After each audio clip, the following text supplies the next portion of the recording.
Think about that. So now people may be looking at in the next year that they request like, oh, hey, where was this grown? I only want South Carolina corn. I only want Florida corn. I only want Georgia, Mississippi corn, because I don't want that stuff that may have these other chemicals in there. That'll give a whole new meaning to certificate of origin, won't it? Usually it's just by a sovereign, where one nation to another nation for imports or exports, where which nation produced this? Because I see things from China on the shelf, foodstuffs, and I'm like, I lived there, worked there, no way. And I'll move on to something else.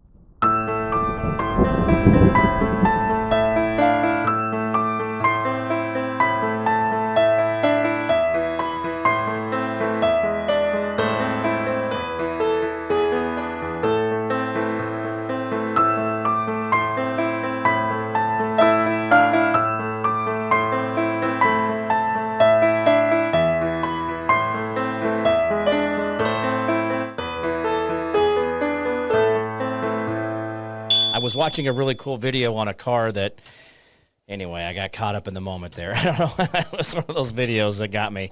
A guy looking at a Studebaker pickup, which actually was just the frame, but the guy was going into wood restoration, which had nothing to do with the car, so I was caught up in that. My bad. Anyway, here we are. The world is falling apart exponentially as we speak, and I do have a special guest with me. I'm going to let you introduce yourself and where we can find you, and then we'll go from there. Will do, Jim. Thanks. Yeah, and anything that makes you feel good, even if it's a blast from the past, whatever it is, get into those moments that's going to get your vibration raised up. Yeah. Let yourself feel good, The whole thing about what we're seeing across the worldscape here is to try to make you feel bad, try to make you feel depressed, and we should just avoid that at any cost. And whatever it is, if you're going to jam out, if you're going to restore something, if you're going to be out in nature, take photos, dance, music, whatever, cook, enjoy it. Yeah. Because that's what's being stolen from us is the enjoyment of life. Absolutely. Very much. David DuByne, Adapt 2030. And I'm also over on Bright Tea on 2 to 3 p.m. Fridays with the Mini Ice Age Conversation Show. Yeah. Jim, lots to talk about. Natural cycles colliding with man-made chaos. So where does it take us? Right. Well, I'm actually here in the Bright Tea on Studios doing my show now. So we're kind of twinsies that way, right?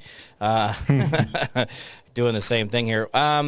I wanted to give you a quick audio reel. I want to go down this road of an audio, and I was going to talk to you about this before we got started. I'm happy to have a conversation with you. I do not want to be on camera. Well, please put the cameras away. I'm sorry, we're on a public area, so we are allowed as press. She's asked them several times for them to turn the cameras off, and they will not do it. It's so ridiculous this is what we see going on, and why is it that a press secretary of the transportation secretary doesn't want to be on camera? And I don't understand that. But anyway, this is the world we're living in. So I thought maybe you would have a good observation to why it is we're seeing this. But what is your take on, obviously, the whole Palestine water table issue as well? Yeah, it's a great point. You should know your right to film.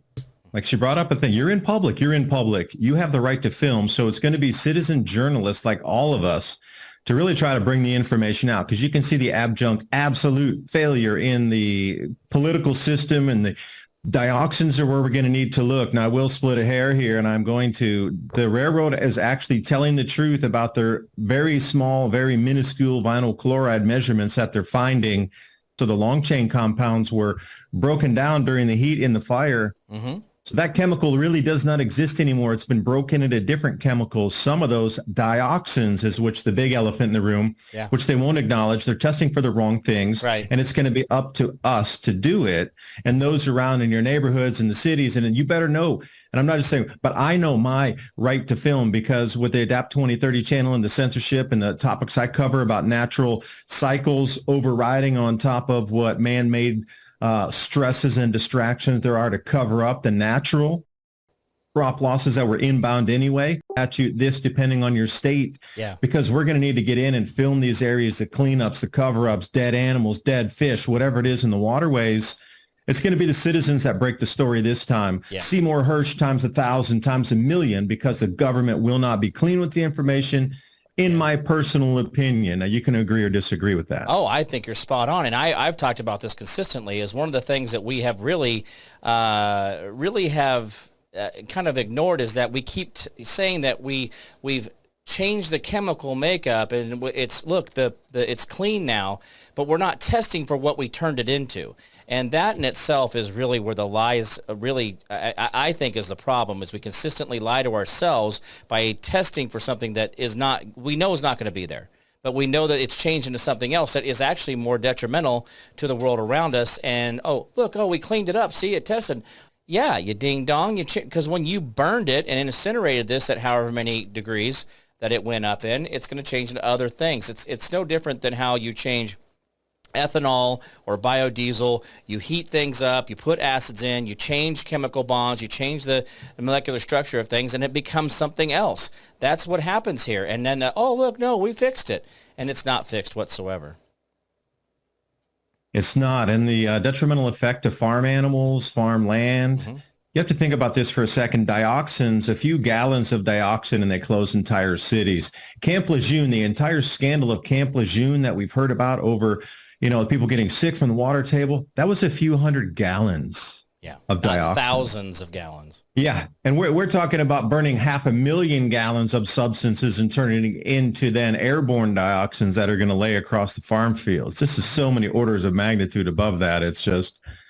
Well, how is this not really like a Chernobyl effect, where we're not actually creating a containment zone that says, hey, by the way, or should it be treated that way? I mean, should we be scaling back to a certain circumference to say, hey, don't enter into this area, don't eat the vegetables for the next couple of years, don't eat the fruits? I mean, how many thousands of backyard fruit trees, walnuts, pecans, acorns, and different things like that are being grown that are going to be affected for, a decade, a year, 10 days? I mean, how long does that actually go for? Multiple decades. I mean, if you look at some of the cleanups that were done in the 1950s and 60s, they're still not fit for growing foods for human consumption on them, that kind of time frame. Yeah. You have to realize that was from Ohio all the way through both Great Lakes up into southern Ontario, all the way over to, upstate New York, down into Maryland, parts of Virginia, and halfway through West Virginia. You could look at the HYSOP, HYSOP. I'll spell this for anybody out there. HYSOP, the HYSOP model. It's a NOAA product that just measures distribution of particles in the air, and you can watch it flow every 15 minutes or every 1 hour, however they track it. Right. They closed that down during the event of the fire because it was such thick, dense black mat rolling to about 15,000 feet all the way up into Ontario. Right. It wasn't gaseous and very light and just like little wispy smoke clouds. It was a black mat traveling. Well, that was it. Now you have to look at the distribution of all that from Ontario to upstate New York down into central Virginia. That whole area that is a circle, the food that comes out of there will be toxic. So then you have to think, if the true announcement came, how much would that affect global stock markets, futures trading for corn? The second largest egg production area is in Ohio. The dairy industry there, they can't graze on the grass. Everything will have to be put under roof moving forward. And the soil's brought in there. Even if they were to do indoor ag, they couldn't use the water or the soil in the local area. It would have to be imported from, other parts in the United States. So put that into perspective and see what kind of damage it's done, and nobody wants to talk about it. So how far will this water plume actually go? I mean, this is the Ohio River Valley. What happens next in this? I mean, does it turn into a plume? And I mean, am I overthinking this, thinking too hard or whatever? When you think about how it goes down to the water table, there's certain leaching. You have certain strata of stone, limestone, different things. I mean, where that will sit in certain beds and then emit at later times because of water table rise or flow. So rise or flow of that, and then there's all these different factors, right? So water could sit in a pool on top of some limestone for a decade, and then all of a sudden here comes a really good dry or a really good wet area or time, and then all of a sudden it washes out. Suddenly we have another epidemic on our hands. How do we really define how far this will go and how long it will last? That's a good one, because you're talking about multiple layers on the Earth's surface. You have the ground layer, and then about 10 feet per year is the saturation of water to replenish an aquifer. Right. But you're right. Every time, again, I give credit to the railroads for riding and just splitting the hair and riding in the invisible gray line, because when they tested the water further afield, yes, the contaminants were gone. A, they were testing for the wrong contaminants, but B, they had been flushed down when that weather front passed through. Problem is, the next time it rains and has a massive rainstorm, you're going to get plume number 2. Right. And then plume number 3 and plume 4. But at the same time, down the Mississippi, they're pulling that for irrigation waters over the heartland of America's croplands 50 miles inland. Right. So are they going to try to pull water for irrigation between these rain plumes and wash off dioxin plumes that will be every single rainstorm for more than a decade? Like, how do you get the timing right? Okay, everybody in Missouri and Arkansas, you can irrigate for this week, but there's another plume inbound. You need to close off all your intake pipes and then wait for this one to pass, sterilize or clean your pipes or whatever it is, and then you can pull it, irrigate again. Oh, wait, there was another rainstorm in the Ohio Basin. We need to wait. And they're like, what's this on and off irrigation going to do to our crops further afield than just in the Ohio River Basin there? Yeah. Well, and think about that. I mean, you've got, that goes clear down through, and if you think about how it really kind of interconnects, it ties into the Missouri Valley as well. That's out in the Kansas City, Missouri, Kansas, that goes down through Texas, Arkansas, Louisiana, down in the Delta. We could see this 50 years from now where we see a shrimp loss or something that we're seeing people get sick in the Louisiana area because the water flow in that area becomes very stagnant. So it doesn't flow and it settles in. We could see 50 years from now, suddenly people are coming up with these huge cancer plumes of people. Like, why is this happening? And everybody's going to forget that back in Ohio, we had a train derailment. Yeah, and I'll talk to the watershed there. You're much more familiar with that Kansas further, what you just described there. I'm more familiar with the East Coast, as obviously you're from different places here. Yeah. So, you know, they just had that huge chemical fire in Chicago that drifted down over Illinois. Like, where does that settle into in terms of water basins and runoff as well events? Right. Well, because that where the Ohio River Basin hits in is at the bottom end of Missouri, right there where Kentucky and right there by Tennessee, Missouri, and that little tri-corner area right there. That's kind of the tip of where the Ohio River Valley goes, but then it hits the Tennessee River Basin and then goes down to the lower Mississippi. So there's all these things where we seem to think, oh, well, there's these mountains that separate it, there's all this stuff, but underneath those layers, I mean, you understand aquifers, you understand that. I mean, these things go across vast parts of our country that we don't even think about. We think of rivers, but we don't think about what aquifers can do.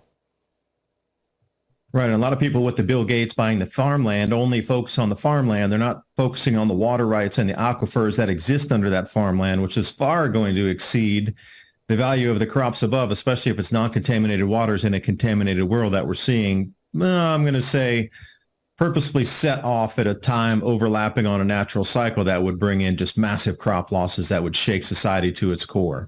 Now, would it be actual crop losses, or are we talking about lack of nutrition? I mean, I'm going to show the map there for a lot of people to see up there, the map we're talking about. Well, but it would be would it actually kill the plants off, or would the plants survive but then be toxic themselves?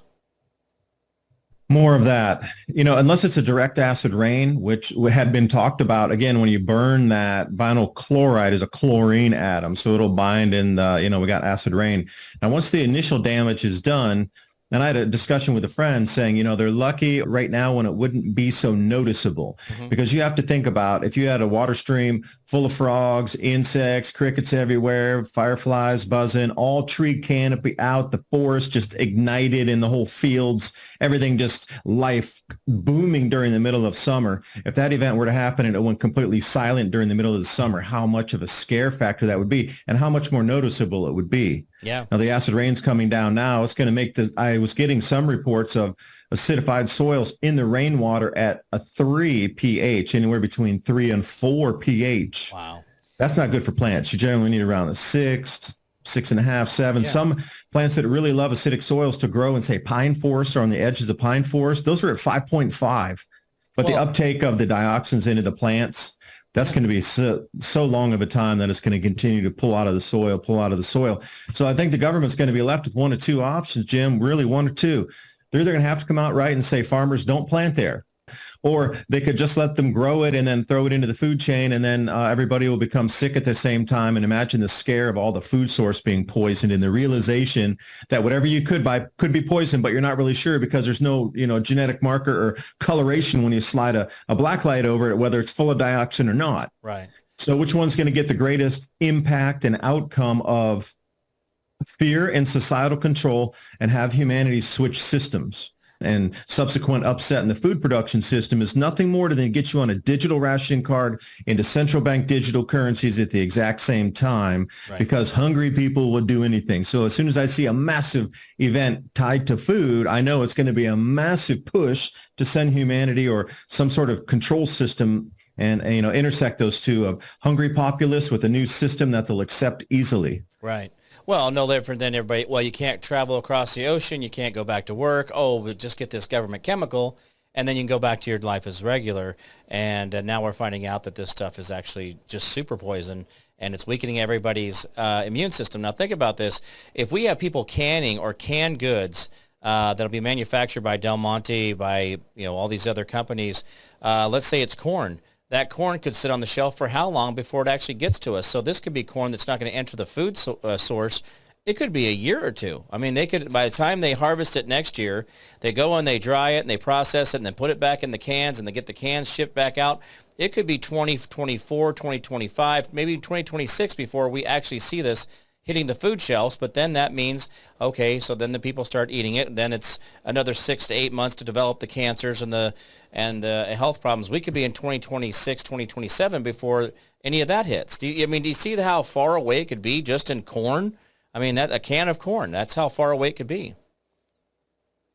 Yeah, corn is a heavy feeder, and that is one that uptakes dioxins the most out of the plant kingdom. Mushrooms would be number one, obviously, but that doesn't have any leaves. And you hit that point there. So think about it in the inverse. If you want to buy clean canned food, you're going to have to buy anything that was, February of 2023 or prior, because that toxin won't make it into that canned food processing facility until after these dates come with this next planting season here. So, again, use it to your advantage. Know the dates. Prior to Feb 2023, it's clean. Post 2023, it's suspect. Well, that makes you then, so now it'll be a marketing thing. If you're in the Georgia area, Florida, South Carolina, those areas that are on the other side of the Appalachians, well, you might be less likely to be affected by these toxins that are being flowed towards the Southwest through the river valley. Think about that. So now people may be looking at in the next year that they request like, oh, hey, where was this grown? I only want South Carolina corn. I only want Florida corn. I only want Georgia, Mississippi corn, because I don't want that stuff that may have these other chemicals in there. That'll give a whole new meaning to certificate of origin, won't it? Usually it's just by a sovereign, where one nation to another nation for imports or exports, where which nation produced this? Because I see things from China on the shelf, foodstuffs, and I'm like, I lived there, worked there, no way. And I'll move on to something else. But imagine if you're like looking at the label, and, oh, that came from Ohio. What a detriment that will be to American agriculture, where we're going to have to shun states that are major producers of ag. Right. Well, and so, what about this? What if the cotton, would cotton be an uptake of this chemical? Then they process cotton and then put it into clothing? Would it be something that would then leach into your body that way or come out in the wash? I have the idea, but I don't know the answer. Right. That's a really interesting point that you bring up. That bioaccumulation, I am wondering if cotton would uptake and, it would come out of the skin, because obviously, you wash your clothes, sometimes the detergents, you'll have some... It'll be a there's slow always going to be leach out some of that residue left over after a wash. And then the wash goes into the chemical treatment plant at the city, which then doesn't process that out, and then goes back in there and we recycle it back through the city water. But here's another part of that is, when you have that, you got to think about, not only the cotton, but then it's the recycling of that water. How many times does water get reused? But then how many people have plastic pipes in their house? Now, I'm a big fan of copper. usually have my copper vessel here. I drink water out of my copper all the time. But copper is not going to leach in those chemicals, but those houses with plastic pipes that everybody loves, PEX. Oh, I love PEX because I got all this fancy tubing in my house. But that plastic will absorb these chemicals in there and leach into it while they sit there at night waiting for you to turn the shower on again. And then they take off again. But now they've leached in that plastic, but they're going to leach back out through heating and cooling processes. So this could be leaching in and out of your house for a decade, just because you have plastic pipe. I mean, I just think there's so many factors to this we really haven't put into consideration that just, oh, wait, we had a train derailment. But what happens in their daily lives? Or even, let's say, to houses that, the ventilation system was sucking this through. It's gone through the fan, it's gone through the ductwork, and all the dust and everything collected these different chemicals in there? What effect can that have us on long term? Yeah, because, you mentioned that they recycle the water and then it's pumped back into the city system. Well, a lot of that's released downstream as well. You have to realize that there's massive releases of water that after they finish treating it. So it seems like there'd be this perpetual drip feed. Imagine all the cities along the Ohio River and along the Mississippi that are re-entering water back into the to the estuary and flow system there on a regular basis. And it would just be continuously drip feeding in. All right. Well, we're going to have a Flint, Michigan effect, right? Where, we're getting to it. We're working on it. But yet I know, and here's what's something curious. And this is one of the things I commented on my show. I think it was like Monday. Just recently, Ohio changed all of their building codes that they can only accept copper in new home construction or any new construction. So why is it that this went into effect just this last few months here, and then they suddenly have a chloride spill? Now they want to put copper in all the houses. They don't want any more PEX. So was that because they knew PEX was bad, or was this a planned event, and now they're going to try to keep people away from so the old houses or old construction has the PEX. If you want to keep yourself healthy, go to copper. Do you see where the nefarious portion of this could be? I do. And then, there's a copper shortage going on in Chile and Peru right now. I think they're down about 37% on their production. And just the overall amount of rare earth minerals that were required for all of the, movement to windmills and whatnot, that whole, green agenda, wealth transfer. Yeah. Copper was a main constituent. They didn't even have enough copper to, move over to green, whatever economy that was planned as such. So imagine if you're going to try to now pull an entire industry, American homes of only copper pipes.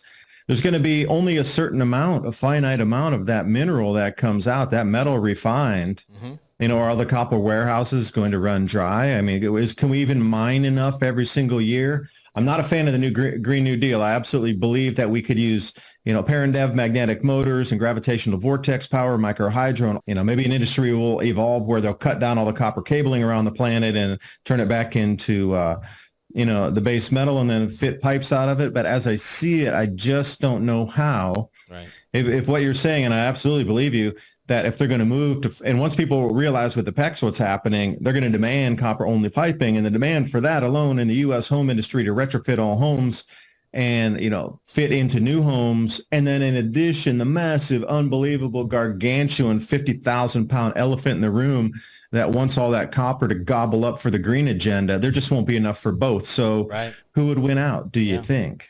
Well, and that's a sad part of it is that the government keeps putting their finger on the scale of picking winners and losers. And so obviously they're pushing this green agenda, which we know is a complete failed industry. They cannot sustain themselves. The ethanol industry cannot sustain itself without RINs. We know that the windmill industry is completely 100% subsidized, as well as the solar panel industry. When I was doing the Department of Defense contracting under Obama, I did it for 18 years, so I straddled several presidents. Obama was pushing to get all the military bases off grid, right? They want to do solar panel projects for every single building. Well, I put together a solar panel project for a building that was less than 2,000 square feet, and it cost $100,000. And it's like there's no way that this will ever pay this back for the function of this building, because it was basically like a maintenance shop. And there was no need to put this huge solar panel array on there, but then I had to take space out of the building to put that in there. And the thing is, it was all 100% subsidized, and then we had to pay a subcontractor full rate to come in and put all that in, even though we had already paid for it as a federal government to put into a federal government project. We just talk about stupidity and motion. We just don't even realize how much we've screwed ourselves, and yet none of those solar panels are sustainable. They don't last long enough to pay themselves back. And so the whole copper thing, that China was, I don't know if people realize this, about 8 years ago, China was sending over what they call, it was contaminated copper. It wasn't actually a pure copper, so you couldn't solder it. You couldn't do the natural torching adhesion process to put the copper pipes together, because they had impurities in the copper and it wouldn't bind. People don't realize that even some of the copper we have is actually tainted. Solar panels are good for emergencies for yourself or family. You're not going to rely on them for 20 years power, but it sure would nice to have, a couple kilowatt backup to be able charge phones, communication equipment, flashlights, et cetera, taking it on the preparation side of things versus, this whole re-electrify the planet. Yeah, absolutely. Well, and then the toxicity of the lithium itself, which is a salt brine process, but yet we don't realize that stuff catches on fire and you're dead instantly. I mean, this is, again, we're on the same topic, but it's all this toxicity that we're running right up next to, and supposedly the government's here to save us. I mean, that's what the government chemical in your arm was supposed to do, was for your safety. We're doing all this stuff, safety, safety, safety, but then the first thing we find out is, well, it really doesn't matter for them, it matters to you, and only when it comes to your life, you have to worry about safety, not what they're doing. Right. So take all this as a subset A of information that we're talking about. The realization of the contamination in Ohio, Pennsylvania, other parts. Southern Ontario is a huge corn growing area of Canada. So suddenly take that offline. Like, that is going to shatter and rattle the futures markets in itself. Right. Okay. So that's subset A of what's going on. I think that's the distraction, in addition to a full play to destroy food production. But that is going to be run with in the media, in my opinion, as the distraction away from the catastrophic runaway ozone hole and ozone depletion event because of the Hunga Tonga eruption back in 2022 of January. Right. See, you look at these natural cycles and truly what's happening on the natural side of things that are going to destroy crops equally as much, if not more, than what we just saw on a multi-state area from a single chemical. Mm-hmm. The water vapor eruption from the Tonga eruption back in 2022 January added 10% more moisture into our atmosphere in a single day. Wow. Now, a lot of that atmosphere was not just blown up and then it turned into extra clouds. It was blown so high it went 30 to 50 miles above our heads. Man. Now, that reached an area called the mesosphere. Right. And when that water vapor went up there, it crystallized and instantly turned into ice. Obviously, your ocean water, and suddenly you're at, minus 100 degrees Fahrenheit in a matter of minutes. Those ice crystals are flat surfaces where ozone, O3, can be broken down by chlorine and bromine. Mm.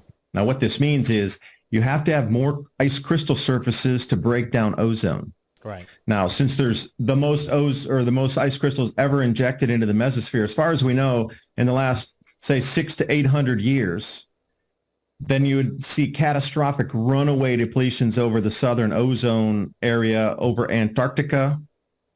But the periphery crop zones in South America, Southern Australia, Southern Africa, South Africa to be exact, are going to be heavily damaged and affected by UVB radiation. Like, this ozone hole is going to expand so quickly and so wide and so vast. Right. It's going to shock the scientists how this could even be possible. I thought we fixed that by not when having that UVB just gets ripped open in the column through the atmosphere, the amount of ground penetrating radiation that we're going to get is going to be something to behold. People will not be able to work outside. They're going to have to start to schedule differently, even for people to get out into the crops. And that's where your DNA damage would come in. Right. So realize that subset B. Yeah. That August, September, October, and November, this is poised for this year. So imagine if you get this catastrophic ozone depletion, runaway UVB crop damage event, laid on top of the war intensifying in Ukraine, even a larger breadbasket going offline. Mm-hmm. Very little fertilizer production out of Europe because of the self-imposed sanctions. And then we come into a multi-state area that they deem unfit for agriculture. Sandwich that together, and which one's the distraction and which one's the real event, Jim? Right. Well, let me go with one more distraction. I thought we got rid of the ozone problem when we got rid of big bar hair and oh no, fluorocarbons. Bring back the hair. I thought we fixed that whole ozone problem. I mean, when you're telling me there's a volcano that's done this, we've done without big bar hair for several decades here. I thought that fixed that. I'm highly disappointed that scientists didn't get that right again. But that was a CFM or chlorophorol carbons, or CFCs or whatever. I thought that's what we got rid of because, Final Net or Aquanet was the problem. Anyway, I'm trying to throw a little humor in this. Okay, so when you talk about this schedule of this happening, because of those ice crystals building up in there and creating that's why we're going to have the flashpoint in August, which will cause the tear in the ozone. Is that correct? Because it has to build up the resistance. Is that right? Well, it's not a tear in the ozone. It's an actual, just as what just happened there. You lit fire to a chemical and it changed chemical composition. Right. ozone is O3, but when it lays on one of those ice crystals and touches and combines with chlorine, it rips apart one of the oxygen atoms off there, and you're left with O2 and then a chlorine product and then a bromine product that then sink back into the atmosphere. You're actually destroying the ozone and changing it chemically. And what happens is usually this would occur in extreme cold conditions, but you need the surfaces.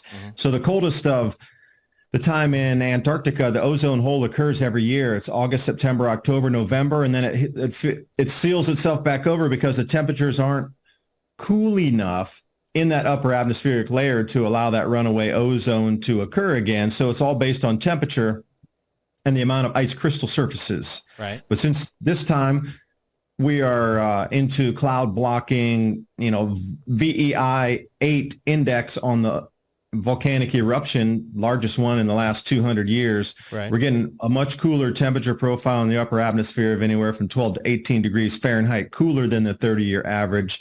In addition to the ice crystals breaking down all that ozone into O2, and then it would be chlorine gases and bromine. Well, and so when you... It's a regular cyclical thing that happens every single winter in the southern hemisphere. But because of the volcano, it's not going to be able to repair itself. Right? Right. It's going to run away until the ice crystal clouds come out of the mesosphere. Once that happens, that whole entire process will cease.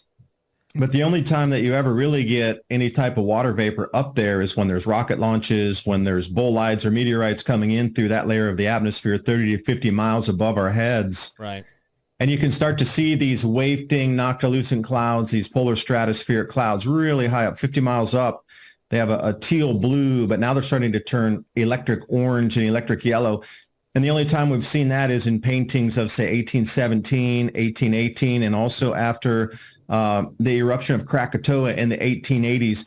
So if you go back in the last 200 years of looking at paintings, you're only ever going to see massive amounts of these stratospheric clouds in 2 different time periods, and now we are approaching the 3rd. So then you have to look and see, all right, well, what happened during those times of conquest and war to procure more resources when people were hungry and complaining to the government. But now it seems our government's actually throwing in and adding another event to cause food shortages to amplify and then ride on top of that natural cycle, which is scary on how dark that is to think about. People actually planned that. And because you know this, you know that they know this, right? I mean, you're not the one that's actually just stumbled across this information. Like, you know that this is what's going on. And if you know this, then obviously the government scientists should know it as well, right? Well, absolutely. They're the ones who actually have the first data coming in on the uncorrupted data off the satellites themselves that go into the Excel sheets and the different types of SLV sheets that you need computer softwares to decode and turn into a visual format. They're seeing that, months before anything visual representation comes out where we can present it out to the public. Unless you can read, 2 million lines of code of spreadsheet and then, put it into some visible form. I mean, it takes computers to work all that and get the first initial data sets off on how they download. They don't take pictures and send it back. It's numerals that are decoded then eventually into visual formats. I'm sending you a picture right now. This is a photograph of a Kansas sunset just 2 days ago. And I wanted you to look at that and tell me, is that the types of colors that you're referring to? And I can see if I can get this pulled up for the audience, but I wanted to verify that with you first before I pulled it up. Is that what that is? You said these certain colors that you saw, or you would say that would be there. Is that what that is? Oh, yeah. Can you put that right up to the phone? Now what's the altitude on those? You see how they're so bright? Now, if you were closer to the epicenter of the volcanic eruption, then you would call that volcanic afterglow. But because we're so far south and across the equator, those would definitely be fitting into that upper atmospheric cloud band. Yeah. So that's provable that it has circulated across the equator and encompasses the entire planet now in that same band of the atmosphere. So 6 months back, they were starting to get some measurements on optic aerosol density and how much, sunlight was being filtered through on a measurable, depending on right. So what wavelength they're looking at. Visible, measurable, all the way up to about 60 degrees north latitude. But, it's been several months. So for sure, This has gone completely around the planet from the North Pole to the South Pole. Now we wait for the after effects, which generally is a huge, huge I say again, huge disruption in agriculture because the atmospheric flows change, the jet streams change their normal flow, and the cloud cells crash into each other and send out these once in 1,000 or once in a 2,000 year floods on a regular basis. So we're talking about that was inbound already on top of what just happened. We're talking about scorched earth effect, right? We're talking about basically the big magnifying glass just going, you mean just scorching the earth, right? And that the idea, if this stuff is actually up there doing that creation of that hole, isn't that where we are? And that's that. I mean, I have seen the chickens in the backyard running from shade to shade. Like they don't want to sit out in the sun. They stay in the shade. And I know chickens tend to do that for predators.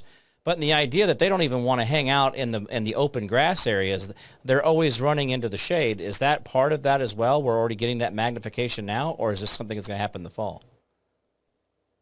It's going to happen in our fall. But just in general, the UV is changing. The UV output from the sun is changing. And our sun's going through a cycle, about a 400-year cycle in terms of its output too, magnetically changing.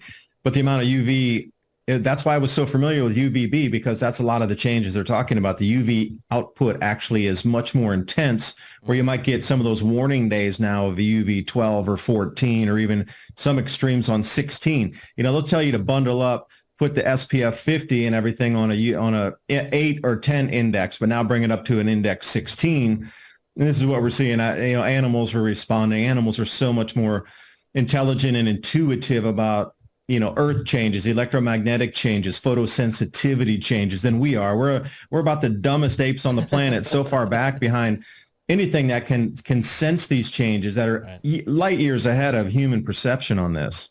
Well, we are the only thing on Earth that has to build an environment for itself. Every other animal has adapted to the environment and lives very well on it. We have to build structure. We have to be coddled. We have to, horses, 3 seconds after birth, they're up on their feet, walk. I say 3 seconds, but, they're up doing their thing. This happens with most everything. And unless you're talking about something that gets nurtured, but humans, we're frail. We have to have clothes and heat and all this other. We don't do good in cold weather, and we can survive hot, but we still need our food, right? Yeah, and I would ask you then to identify other changes you've seen in the animal life around you, or anybody listening. What changes have you really noticed, but you go, oh, that's odd, but you just really didn't put the cause to that. We got about 15 minutes here left. Give me okay, so I'm Jim Price. I don't know much, blah, blah, blah. I'm average guy, just doing my thing, paycheck to paycheck. What do I need to prepare for between now and what you're saying is August? What do I need to be thinking about, either food stores, water prep? What does my life need to look like between now and then? Well, I think your greatest skill to bump up would be how humans behave once stimulus is pushed upon them. Mm-hmm. So if the news runs with there's going to be food shortages, that people are going to run to buy all the gardening tools. Right. Can you front run some of the madness? Right. You know what the news will deliver in terms of fear, right, and then how people will respond, and look at the toilet paper for all things that we saw during the COVID time. And I was in the store. I was the only guy with a bunch of food in my cart. Everybody else is looking at me, carts full of toilet paper, going, "Who's a stupid guy buying all the food? Look, we got all the toilet paper." Right.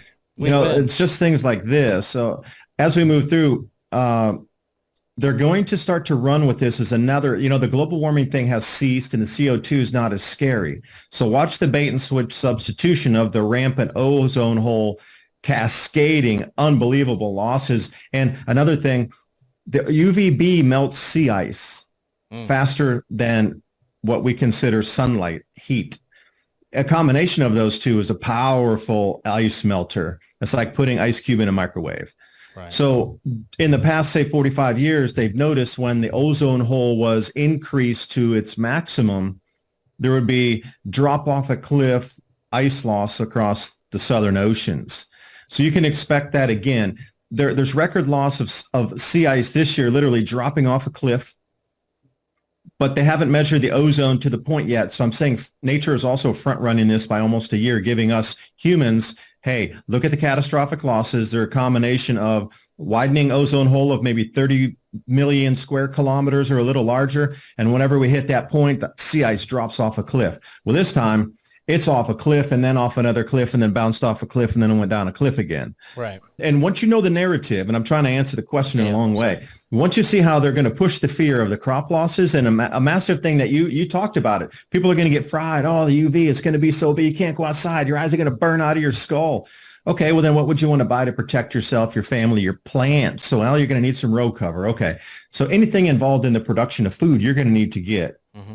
But notice in order how it's going to go: completely sold out, completely sold out, completely sold out. Right. So, hey, what's your skill level of farming and growing your own food? Who do you know around in your community that's growing that you could buy larger amounts? 4 families buying together and splitting the cost can get a huge dip. Buying a 100-foot roll of something versus a 1,000-foot roll, you're going to get 500 feet for free if you get a 1,000-foot roll and you get extra people to buy it. Right.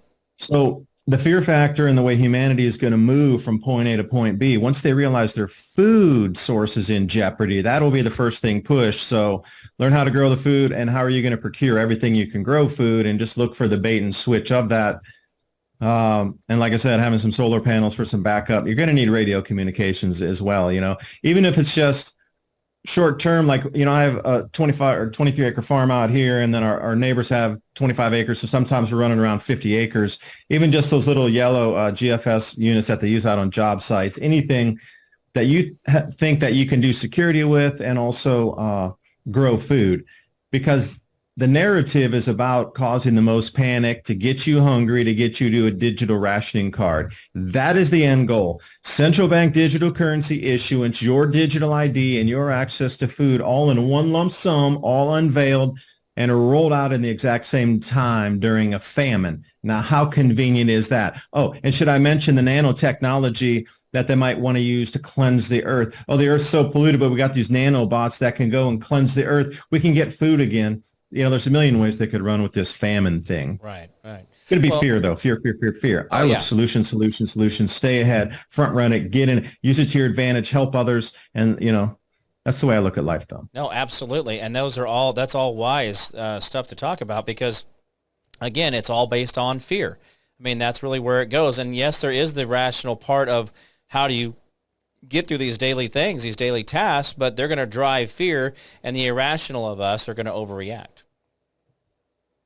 Well, that's it. But they count on that. See, that's where, if we can see what the play is, to actually step out of the way of the bowling ball rolling down toward you and just, okay, well, I did something completely different. If everybody can start to think that way, and you get billions of people going outside the regular programming, if you will, for a better term, then, all bets are off. But so far, the stimulus has been mapped out to the action on the end of it, because so far we haven't been with our backs to the wall as such. Because I can't remember in America when I had to defend my home because of people trying to break in for food. I don't remember that, and nor my grandparents, well, except for a little bit in the Great Depression. But otherwise, it's just not even anything that's on our radar. There's going to be so many things that pop onto the radar screen that were so bizarre. You're just going to look back at this time and say, were we living in like a cartoon land movie? Or there's going to be things that pop up that you'd really never thought in your life that were possible.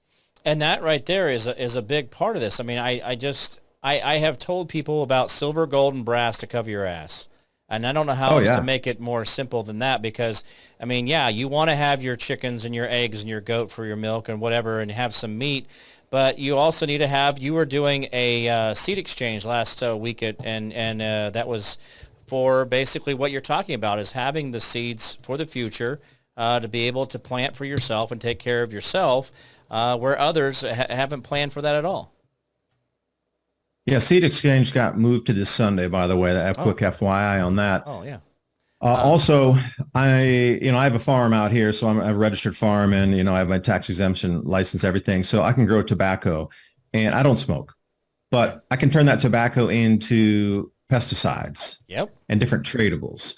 So I look at any plant that I can grow, can I turn it and transmute it into something else that has another use or a tradable value further down? Because it just roll the clock back, go back to the 1860s. Like, what was valuable out with the settlers? What was valuable, in towns that were a little further out, not in New York City, but, once you went west of Illinois and you started to get out where you used to live out there in Kansas, what were the tradables that people really needed? So there's a few skill sets that have marched through history. And like you say, silver, gold, and brass, cover it. But there's also another little bit of list there too. Yeah, that's. I mean, hey, if you don't have the oregano for the antibiotics, you don't have certain things. Well, if you got silver, gold, and brass, well, that covers your ass, right? Maybe you're not the best farmer, but you had some silver or gold. You have a barter, right? So the tobacco you're talking about, that tobacco is not for you, but it's commerce. Right? It's through barter system that becomes very valuable.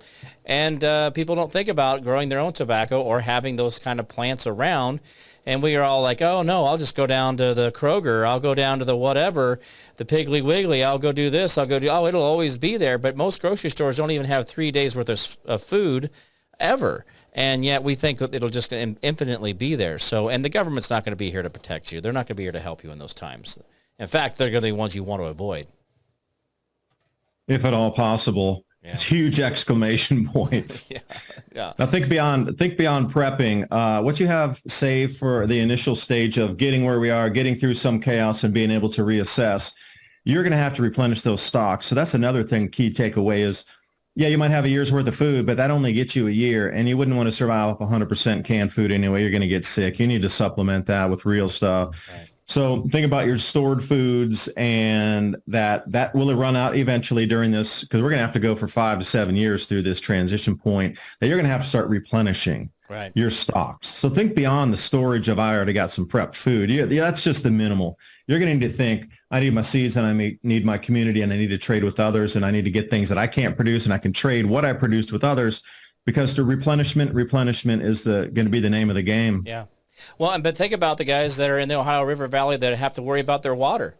I mean, how do we purify that water if we really don't have a good electric source? Is this going to be a slow drip reverse osmosis, charcoal? Chlorine dioxide won't take those out of there. Chlorine dioxide is an amazing product for food, for water, not only for your body, but also purifying water. But how do you get the chemical out of there? What's the process for those that can't get away from that plume? Gravity in 3 55-gallon drums. One of those drums is full of activated charcoal, which you can produce yourself by getting your own lumber and burning it down and smothering it before it turns to ash. Crush it up and put it in a 55-gallon barrel. One barrel's full of sand, the other one's full of loose rock to grab everything, and you let gravity do the job for you. Because I've been doing more research, and Mike Adams, who we both know, has been putting out a huge amount of information on dioxin cleansing in the water. So it seems that dioxins really bind well to carbon in carbon filters. Right. So if you got 3 55-gallon drums, obviously the first are to reduce sediment out of there and pull some pathogens onto the rock. But once you get to that activated charcoal, a huge amount of that, I'm not going to say by any way, means, shape at all, but a huge amount of contaminants can be pulled into that carbon that you can produce yourself indefinitely. As long as you have wood out on your place where you're at, you can continually refill that. So every couple months you would pour it out and refill it again. 55 gallons. So you're going to need a little system to get charcoal to be able to put that. So again, it's just, your own ingenuity and then spending time with others so you can make access, because maybe 2 neighbors, 4 neighbors, 5 neighbors who want to do it. And then it becomes half a day on the weekend. Everybody cuts and chops and brings lumber. And then 5 people with water and, tarps and, these sort of things can make a huge amount of charcoal compared to one person. So again, it comes back to barn building. Yeah. I really believe we're stepping back into the 1860s in a pioneering lifestyle. So we need to start thinking about that. Yeah. Like, how did communities work together to accomplish so much at that time? Well, okay, so we don't want to use plastic barrels, because the plastic barrels will then leach in those chemicals and then release them back out over time, correct? Or do we use metal barrels? How do we do that when we're thinking about that for long-term storage? Yeah, it's different. Well, the water would touch the sides of the plastic barrels, but it's meant to run through that and then collect into another vessel. Right. So the collection, you would probably want metal or glass, and even a huge amount of 5-gallon glass bottles or carboys or however you want to store your water after that. But you're right. Well, I don't have my copper cup here. I usually drink all my water in my copper cup every day. You learned that in India? Yeah, no, that's Dr. Judy Mikovits. We talked about copper and the essential need for hair color, but also you can't absorb your zinc if you don't have copper. So that's a big part of our daily lives. And also the purification process that copper gives you. That's one of the things that they get. We went to stainless steel doorknobs, and where brass doorknobs, the copper actually was able to purify that. And even though it tarnished, it was actually an antibacterial. But we don't talk about that anymore. No, it's amazing stuff. Well, David, it's been fantastic having you on here. This is the kind of conversations that we really need to have. So please be mindful of what you're getting ready to come up against. Greenhouses, seeds, nutrients that you need to have, water storage, water purification that is very simple. Like you said, it's a 3-barrel system. You have your gravel, you have your activated culture or charcoal. These are all essential parts of daily living. And yeah, we need to go back to the 1800s. That's where you need to go and find yourself the printed books of all these different ways to make tinctures, antibiotics, different types of things you need for your gut health and other things like that, alcohol and things that you need to be able to produce those things. Because if they're not going to be on the shelf, this is the time to come together and bind together and not run from each other. We get to know your neighbors and know who they are immediately. It's an essential part of what we got going on. There will be parts of our country that will be able to flourish. There'll be other parts that will not be able to flourish. We already know that the Midwest is already having a big drought since last year, the beginning of last year, actually before that. And so we're in that drought stage, plus on top of that having the ozone issues. Going into this fall may not be a lot of fun, but you do have time. We've told you the bridge is out, and be mindful of that. So guys, if you have any questions or comments, JimPrice@thejimpriceshow.com is my email. TheJimPriceShow.com is the website. Thank you guys so much for being here.